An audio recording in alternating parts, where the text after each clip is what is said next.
আমরা অনেকেই হয়তো সেভাবে খেয়াল করছি না যে বাংলাদেশের রাজনীতি একটা চূড়ান্ত টার্নিং পয়েন্টে রয়েছে। আগামীকাল থেকে জাতীয় ঐক্যমত্য কমিশন ফের রাজনৈতিক দলগুলির সঙ্গে বৈঠকে বসছে এবং এখানে আসলে মূলত এবং মুখ্য আলোচনা হবে জুলাই সনদ কিভাবে কার্যকর হবে সেটা নিয়ে। এটা যেটা দেখা যাচ্ছে যে মোটা দাগে রাজনৈতিক দলগুলো দুই ভাগে বিভক্ত। বিএনপি এবং তার সমমনা কয়েকটি রাজনৈতিক দল মনে করে যে জুলাই সনদ কার্যকর হবে নির্বাচনের পরে এবং পরবর্তী সংসদ সেটা অনুমোদন করবে।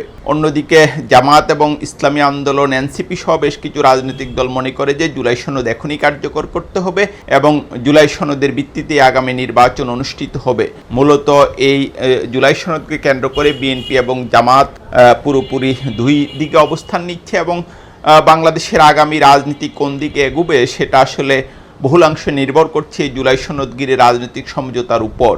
একটি উচ্চ পর্যায়ের সূত্র আমাকে যেটা বলেছে যে জুলাই সনদ যদি কার্যকর না হয় এবং জুলাই সনদ নিয়ে রাজনৈতিক দলগুলো যদি সমঝোতা না পৌঁছায় তাহলে পুরো নির্বাচনী প্রক্রিয়াও অনিশ্চিত হয়ে পড়তে পারে এবং রাজনীতিতে তৃতীয় কোনো পক্ষ সুযোগ নিতে পারে।